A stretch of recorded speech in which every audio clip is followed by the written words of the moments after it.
বাংলা গল্প কথা চ্যানেলে সকলকে স্বাগত।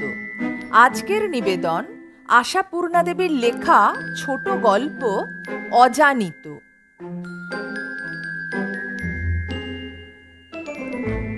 গাড়ি থেকে নেমে করবী একবার বাড়ির সামনে থমকে দাঁড়ালো।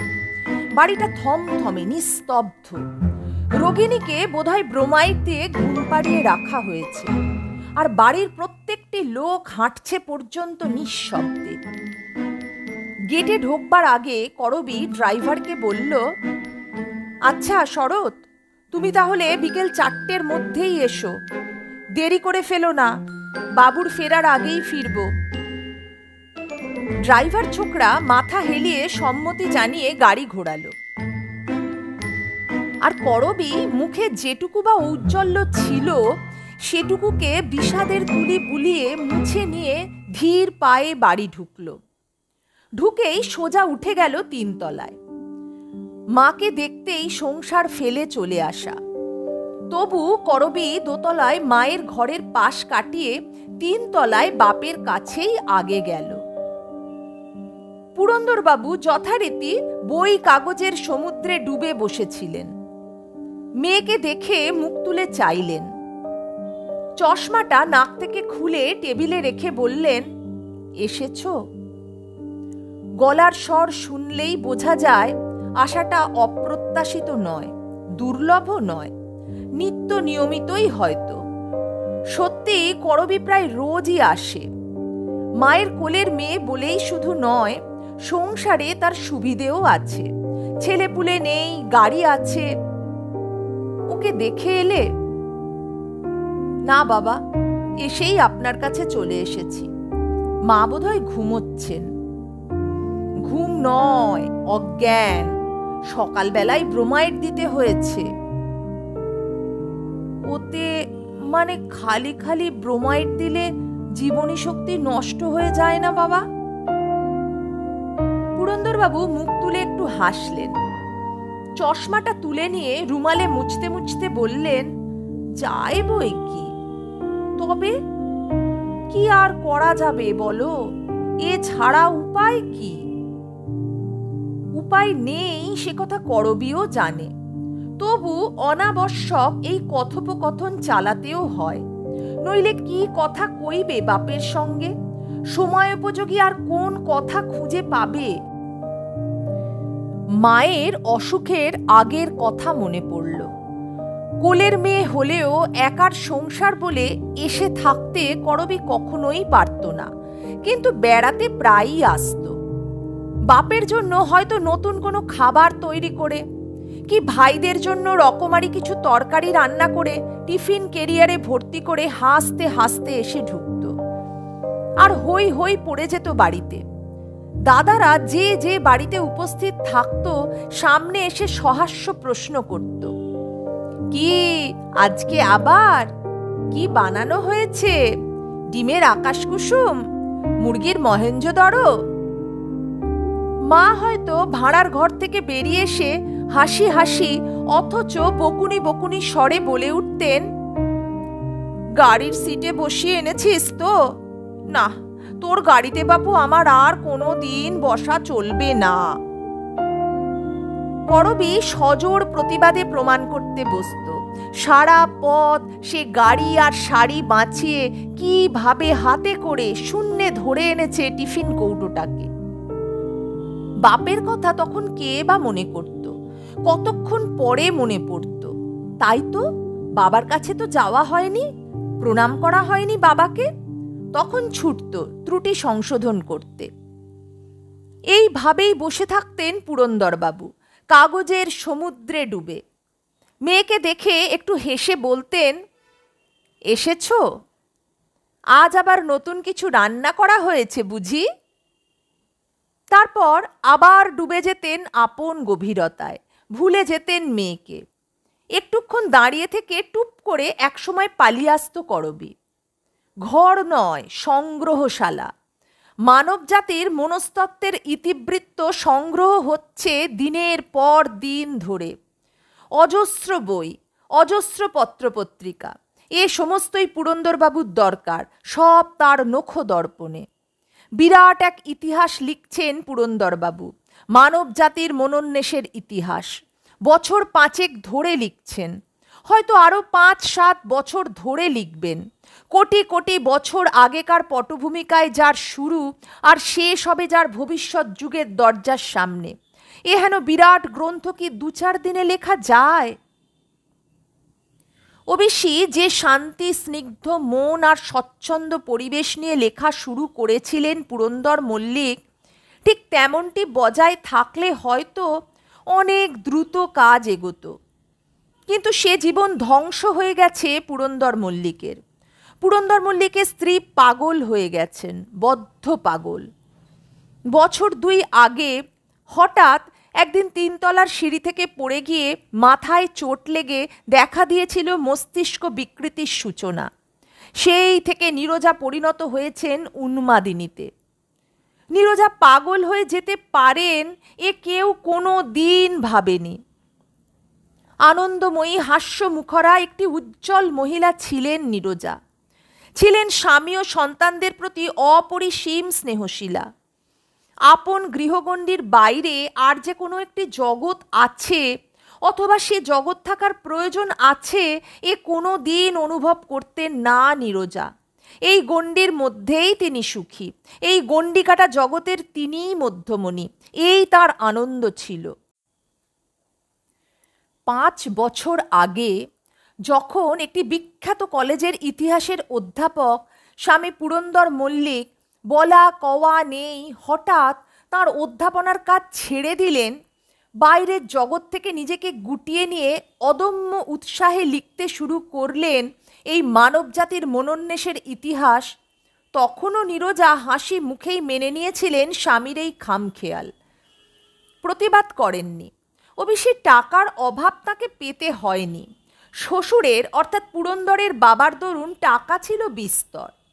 তবু সহজ সুস্থ মানুষটা চাকরি ছেড়ে দেবে এ কোন স্ত্রী বরদাস্ত করে?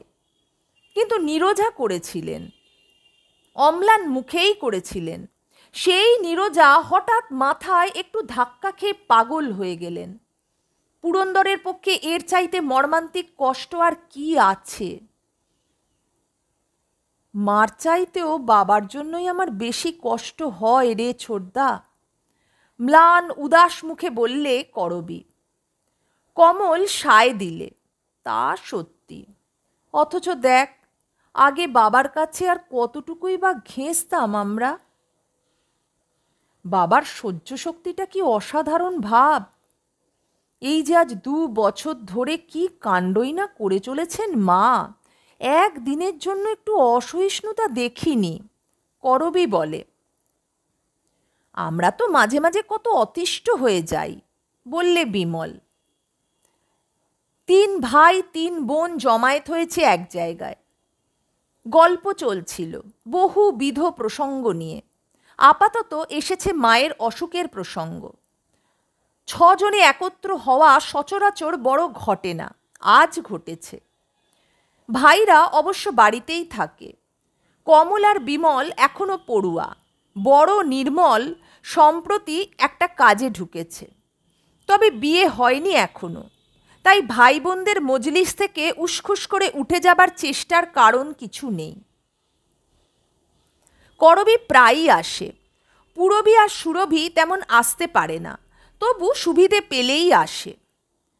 নীরজা কত আনা নেওয়া করতেন, কত আদর যত্ন করতেন মেয়েদের, কত দেওয়া থোয়া করতেন। আজ তিনি অপারগ হয়েছেন বলে কি মেয়েরা বাপের বাড়ি আসা ছেড়ে দেবে? না, এত অকৃতজ্ঞ তারা নয়। আজ এখনও ঘুমোচ্ছেন, শান্ত গলায় বললে সুরভী। এসে অবধি ঘরে ঢুকিয়েইনি। ঢুকেই বা কি করবি? পুরবী বলল। গেল দিনে আমি যেদিন এসেছিলাম জেগেই তো ছিলেন, চেঁচামেচিও করছিলেন না। খোকাটাকে সামনে নিয়ে গেলাম, কত করে বোঝাতে চেষ্টা করলাম, মা এই তোমার সেই টুটুল সোনা, একবার একে দেখো, কোলে নাও না একটু।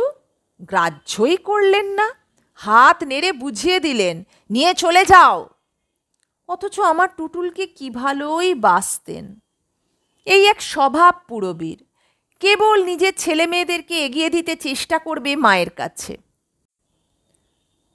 যদিও তার এই চেষ্টাকে এরা কেউ সমর্থন করে না, তবু এখন আর কেউ প্রতিবাদ করে উঠল না। গত দিনের কথা, সে নিয়ে আর কথা বাড়িয়ে লাভ কি? এখন সকলেরই মন বিষণ্ণ, ব্যথাতুর। মায়ের জ্ঞানশূন্যতা তো পীড়াদায়ক বটেই, আরও পীড়াদায়ক নীরজার বিকৃত চিত্তের বিকৃতির প্রকাশটা। চিরদিনের ভক্তিমতী নীরজার আজ স্বামীর প্রতি কি অদ্ভুত মনোভাবই গড়ে উঠেছে। আশ্চর্য, নীরজার ধারণা তার অসুখের জন্য পুরন্দরই দায়ী। তাই বিজাতীয় এক আক্রোশ তার পুরন্দরের ওপর। ডাক্তারেরা অবশ্য বলেন এইটাই স্বাভাবিক। অস্বাভাবিক মস্তিষ্কের স্বভাবই এই, সবচেয়ে প্রিয়জনকেই সন্দেহ করা, সব থেকে আপন ব্যক্তির ওপরই আক্রোশপরায়ণ হয়ে ওঠা। কিন্তু ডাক্তারদের এ থিওরি পুরন্দরের ছেলে মেয়েকে প্রবোধ দিতে পারে না। তারা তবুও ভাবে মায়ের এটা অন্যায়, অন্যায় আর নিষ্ঠুর অবিচার। ভাবে যতই পাগল হন, তবু তো মানুষ, কি করে ভুলবেন পুরন্দরের স্নেহ, প্রেম, দরদ? ওরা তো জানে, তারা তো সবই জানে। তাই সবাই মিলে যখন আলোচনা করে এ নিয়ে, তখন বাপের দুঃখ ভেবেই মন তাদের বেশি ব্যথাতুর হয়ে ওঠে। ও বেশি মায়ের এই দুঃখবহ অবস্থা কি তাদের মনকে ক্লিষ্ট করে না? করে, খুবই করে। কিন্তু একটা চৈতন্যহীন জীবের ওপর, যার সঙ্গে মনের আদান প্রদান হচ্ছে না, তার ওপর কতক্ষণ সহানুভূতি রাখা যায়? অনেক সময় তাই রাগ আসে মায়ের ওপর, আর শ্রদ্ধায় মন অবনত হয়ে আসে বাপের প্রতি। সত্যি একটি বারের জন্য রেগে উঠতে দেখল না তারা পুরন্দরকে। কতক্ষণ এরকম আচ্ছন্ন হয়ে থাকবেন? প্রশ্ন করল সুরভি। সে সবচেয়ে কম আসে, তাই সবচেয়ে অনবহিত। নির্মল বলল, সকাল 7টায় দেওয়া হয়েছে, এই খানিক পরেই আবার চেঁচাতে শুরু করবেন। এখন তো আর ওষুধ খাওয়ানো যায় না। না, ওই জোর করে ফুঁড়ে দেওয়া যায়? সহজে কি আর দেওয়া যায়? নির্মল সামান্য হাসে, ছিন্ন থেকে যায়। এই দেখো না। বাহুমূলে ছোট্ট একটু ছড়ের দাগ দেখায় নির্মল। কি সর্বনাশ দাদা! পাগলের নখের বিষ রক্তে মিশে গেলে কি না হতে পারে দাদা? হতে তো অনেক কিছুই পারে, করা যাবে কি? ডাক্তার এসেছিল? আজকাল শশী বলে ছোকরাটা আসছে। শশী এদের ডাক্তারের কম্পাউন্ডার। ডাক্তাররা কি বলেন? বলেন তো এরকম কেস সারে। বংশে যখন কোনো হিস্ট্রি নেই, চোট লেগে ব্রেনটা হয়ে গেছে, তখন সারার আশা ছাড়া যায় না। কিন্তু এভাবে অনবরত ঘুম পাড়িয়ে রাখলে জীবনী শক্তি কমে যাবে না? করবী আরেকবার তার সন্দেহ ব্যক্ত করে। তা হয়তো যাবে, তবে সাধারণত এসব কেসে জীবনী শক্তি খানিকটা বেড়ে যায়। সব জান্তার ভূমিকা গ্রহণ করে উপরোক্ত মন্তব্যটি প্রকাশ করে নির্মল। বামন ঠাকুর এসে দরজায় দাঁড়ায়। রান্না প্রস্তুত হয়েছে তার সংকেত। চল, মা না জাগতে খেয়ে আসি। আমি খেয়ে এসেছি, করবী বলে। রবিবারে এত সকাল সকাল খেয়ে এসেছিস? আমার আবার রবিবার, আজও তো বেরিয়েছে। পুরবী ঠোঁট বেঁকিয়ে বলে, পয়সা পয়সা করেই লোকটা গেল। সঙ্গে সঙ্গে উত্তর দেয় করবী, তা বর্দি, বাড়ি বসে থাকার চাইতে ভালো। পুরবীর বর নামে উকিল, বাড়িতেই বসে থাকে। পুরবী কিছুক্ষণ গুম হয়ে থাকে। মনের গলদ কেটে যায় খাবার ঘরে গিয়ে। আহারের আয়োজন প্রাচুর্যে। পুরবী নিজে থেকে ডাকে, আয় না রুবি, কিছু না খাস, মাছ খা একটু। কিছুই পারবো না বর্দি। খুব পারবি? উফ, কত রকম রেঁধেছ ঠাকুর। বিমল হাসে। আমি আজ নিজে বাজার গিয়েছিলাম তোমরা আসবে বলে। অতঃপর মাছের গুণাগুণ বর্ণনার সঙ্গে উঠেছিল সিনেমার প্রসঙ্গ। হঠাৎ একটা চিৎকার উঠল, বন্য জন্তুর আর্তনাদের মতো তীব্র চিৎকার। দীর্ঘ 2 বছর ধরে পরিচিত আছে এরা এ চিৎকারের সঙ্গে। সর্বনাশ করেছে। তোমরা থাকো, আমি যাচ্ছি, করবী বলল। ও খাচ্ছিল না, বসেছিল। তুই একা পারবি সামলাতে? বাবা নিশ্চয়ই নেমে এসেছেন। কথাটা ঠিক, পুরন্দর নিশ্চয়ই নেমে এসেছেন। এ চিৎকার শুনে তিনি স্থির থাকতে পারেন না। ওপরে উঠে গিয়ে দেখল ঠিক তাই। পুরন্দর এসে কাতর মুখে দাঁড়িয়ে আছেন দরজার কাছে, আর নীরজা নিজের কপালে করাঘাত করে চেঁচাচ্ছেন, তবু মরছি না আমি, তবু মরছি না, হে ভগবান, তবু মরছি না, দূর হয়ে যাও, আমি তো তোমার সামনে আর যেতে চাই না, তুমি আসো কি করতে? লজ্জা করে না? মুখ দেখাতে লজ্জা করে না? করবী বাপের পাশ কাটিয়ে ঘরে ঢুকে পড়ে। পাখার রেগুলেটরটা শেষ প্রান্তে টেনে দিয়ে আদরের সুরে বলে, মা, ও মা, ওসব কি কথা হচ্ছে? দেখো না, আমরা এসেছি যে, সবাই এসেছি, বড়দি, মেজদি, আমি, তোমার পুরবী, সুরভি আর করবী। বুঝতে পারছো না? পারছি। ঘাড় কাত করলেন নীরজা আচ্ছন্নের মতো। আমরা তোমায় দেখতে এসেছি মা। দেখতে এসেছো? দেখতে এসেছো কেন? তোমার যে অসুখ করেছে মা। অসুখ করেছে? কে বলেছে অসুখ করেছে? হঠাৎ বিপরীত ফল ফলে। স্তিমিত ভাব বদলে ফের উগ্র হয়ে ওঠেন নীরজা। মিথ্যে কথা, বানানো কথা, অসুখ নয়, অসুখ নয়, তোরা জানিস না, আসল কথা জানিস না। সহসা ঠাঁই ঠাঁই করে খাটের বাজুতে মাথা ঠুকতে থাকেন নীরজা। করবীর সাধ্য নয় সামলায়। পুরন্দর এগিয়ে আসেন, স্ত্রীর মাথাটা তুলে ধরে কোমল কণ্ঠে বলেন, ছি, কি হচ্ছে দেখো তো, কিরকম লাগলো? দরদ দেখানো হচ্ছে। তীব্র একটা হাসির ঢেউ খেলে যায় ঘরে। হাসির সঙ্গে কথা, ও রুবি, দেখ দেখ, দরদ দেখানো হচ্ছে। কত ভে কি জানে মিনসে। লজ্জায় মাথা হেঁট করে করবী। বাপের দিকে চাইতে পারে না। অবাক হয়ে ভাবে, সুস্থ অবস্থায় জীবনে তো কখনো একটি অরুচিকর শব্দ উচ্চারণ করেননি নীরজা। এখন রসনায় এমন শৈথিল্য এলো কি করে? অনভ্যস্ত ভাষা মুখে জোগায় কোথা থেকে?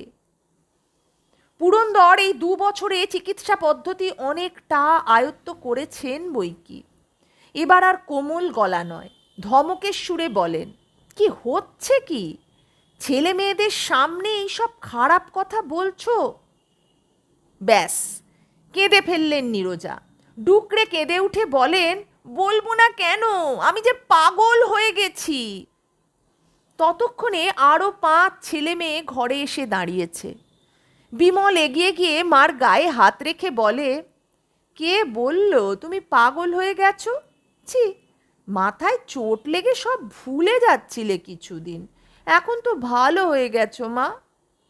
ভালো হয়ে গেছি? নীরজা ফ্যাল ফ্যাল দৃষ্টিতে তাকিয়ে বলেন, ভালো হয়ে গেছি? তোরা বলছিস? বলছি তো, এই তো, এখন কি আর কিছু ভুলে যাচ্ছ? দেখো না, চিনতে পারছো না আমাদের? চিনতে পারবো না তোদের? সহজ মানুষের মতো স্বাভাবিক একটু হাসি হেসে ফেললেন নীরজা। হাসি ফুটল ছেলে মেয়েদের মুখে। বলো তো আমরা কে? নাম বলো তো সকলের। কি যে বলে, সত্যি পাগল পেলি নাকি আমায়? পুরবী এগিয়ে আসে, বলে, মা, তোমার টুটুল এবার অভিমান করে আসেনি। আবার টুটুল। 7 বছরের ধাড়ি ছেলেকে নিয়ে দিদির এই আদিক্ষেতা কারুরই ভালো লাগে না। নীরজাও বিরক্ত কুটিল দৃষ্টিতে তাকান মেয়ের দিকে। তুমি সেবার ঘর থেকে তাড়িয়ে দিয়েছিলে, তাই টুটুলের অভিমান হয়েছে। অভিমান হয়েছে? নীরজা মুখ ভেঙিয়ে বলে ওঠেন, তা তোমারই বা মান অভিমান নেই কেন? আবার আসো কোন লজ্জায়? তোমাকেও তো দূর করে দিয়েছিলাম সেদিন। ছেলেমেয়েরা হতাশ দৃষ্টিতে তাকায়। না, আশার আর কিছুই নেই। বিদ্যুৎ বিকাশের মতো এক এক সময় যেটুকু সুস্থতা দেখা যায়, তাতেই বেচারারা আশায় উৎফুল্ল হয়ে ওঠে।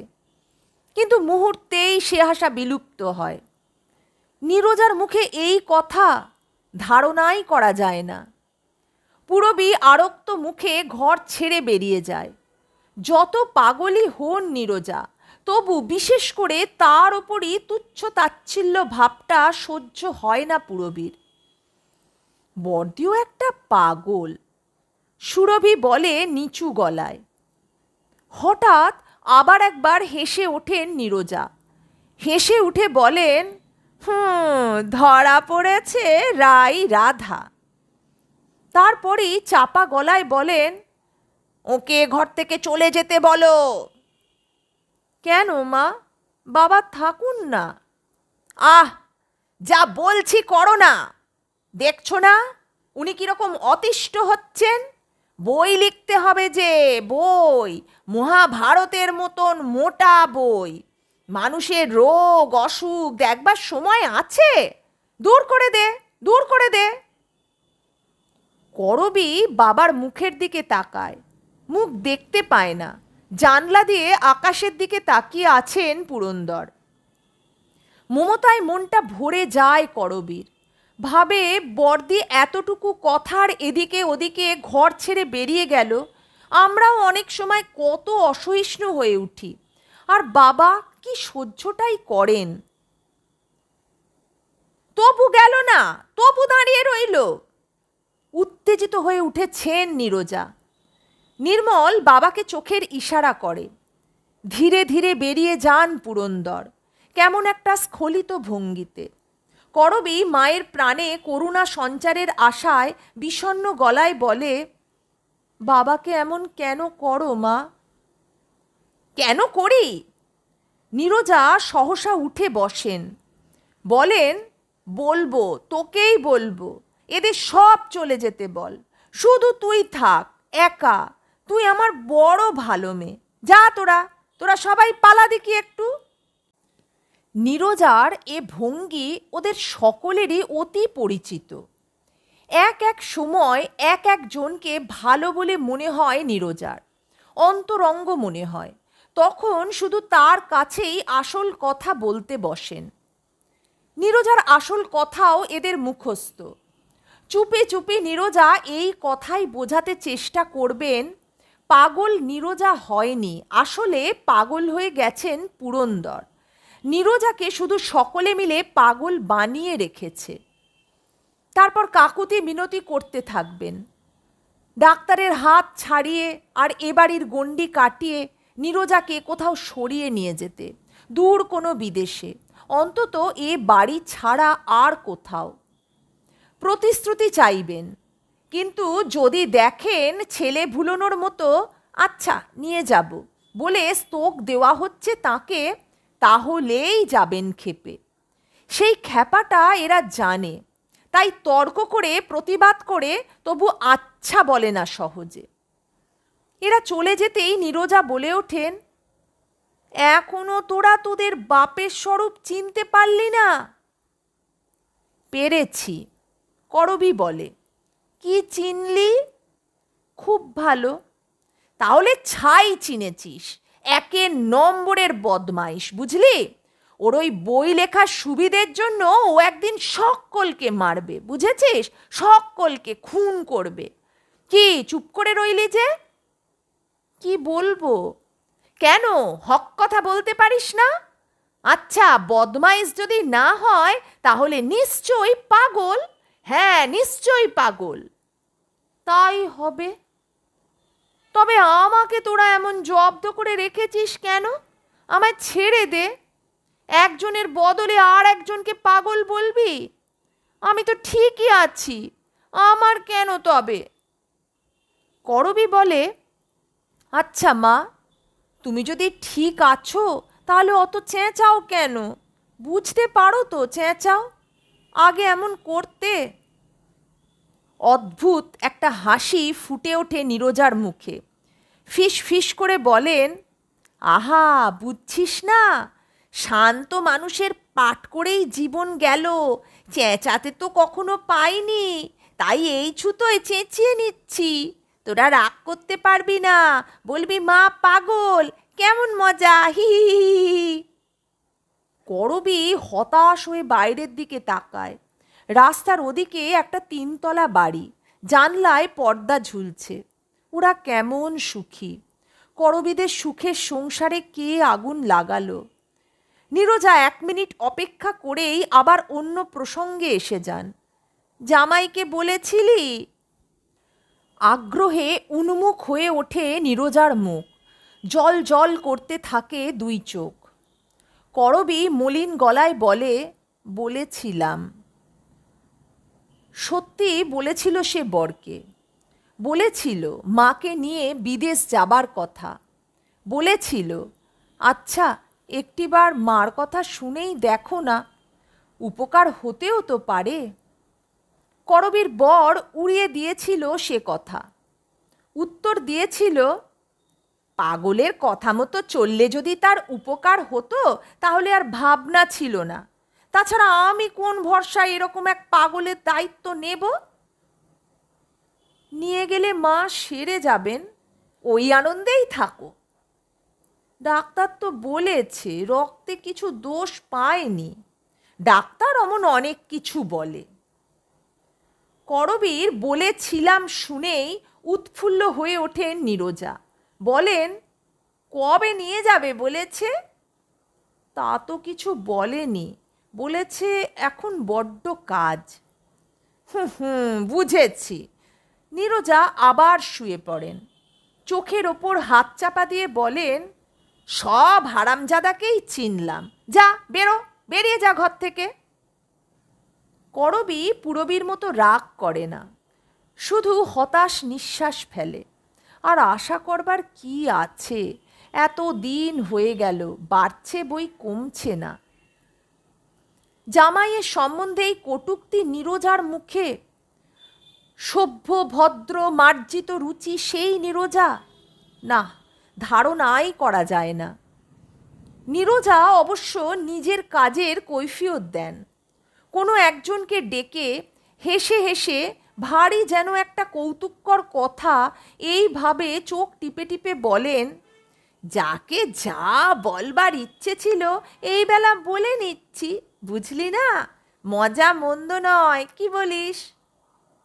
এক এক সময় মনে হয় বুঝি কথাগুলো সত্যি। যাকে বলেন তার বুক কেঁপে ওঠে, কিন্তু তারপরই সব ভেস্তে যায়। হয়তো হি হি করে হেসে ওঠেন নীরজা, নয়তো বা ডুকরে কেঁদে ওঠেন। সেই নীরজা, স্বামীতে ভক্তিমতী, সন্তান স্নেহবতী, নম্র স্বভাবা নীরজা। কিন্তু ধারণা করা যায় না এমন কত ঘটনাই ঘটে জগতে। কে জানতো পুরন্দর মল্লিকের বাড়ি এমন ঘটনা ঘটবে? শুধু ডাক্তারেই বাড়ি ভর্তি হয়ে উঠবে তা নয়, ডাক্তারের সঙ্গে আসবে পুলিশ। পাগলে আত্মহত্যা করে? করে বই কি। ডাক্তার বলে নিশ্চয়ই করে, পাগলেই তো করে। পুলিশকে বোঝাতে একটু বেগ পেতে হয়েছিল, তবু বুঝলো শেষ পর্যন্ত।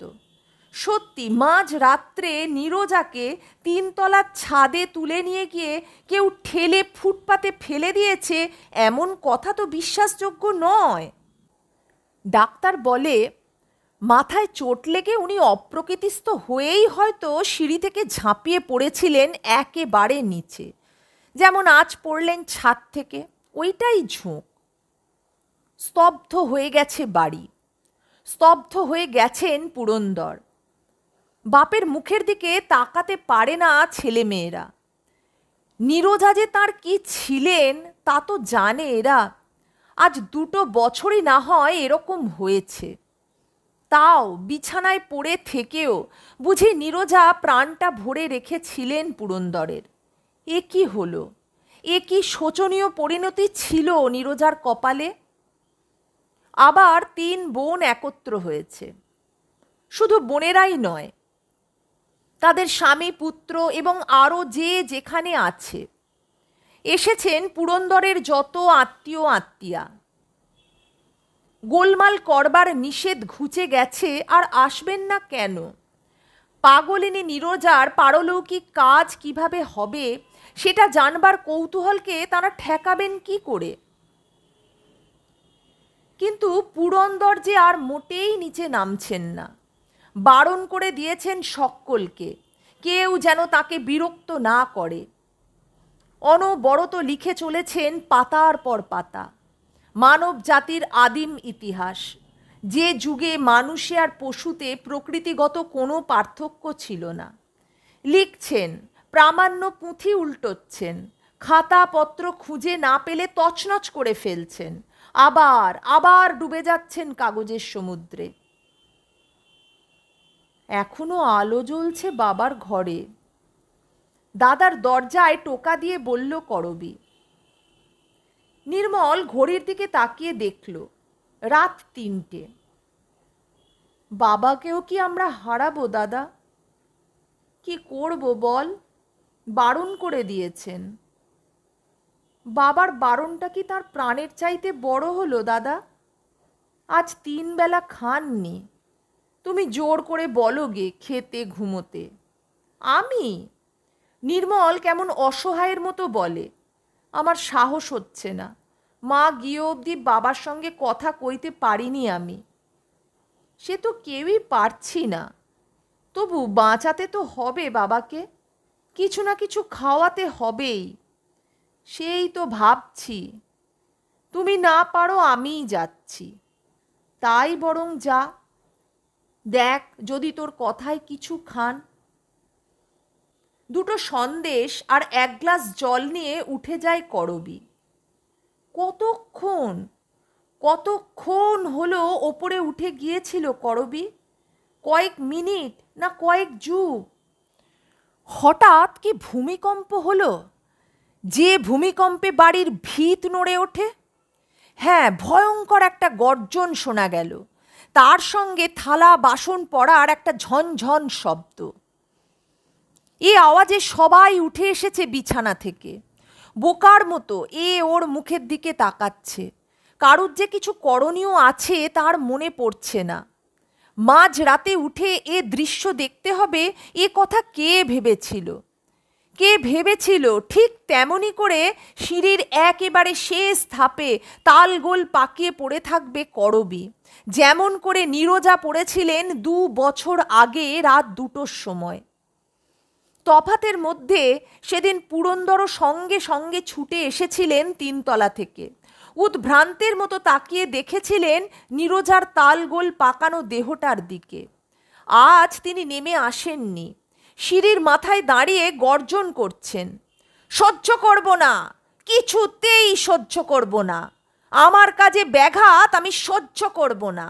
যে বাধা দিতে আসবে তাকেই ফুটবলের মতো শুট করব, টুটি ধরে রাস্তায় ছুঁড়ে ফেলে দেব। শেকড় শুদ্ধ উপড়ে ফেলে দিয়েছি, তবু ভিড় বাড়াচ্ছে। সহ্য করব না, বেশি দিন সহ্য করব না। মায়া মমতা দরদ বুজরুকির জায়গা পায়নি, সব বাজে, সব বোগাস।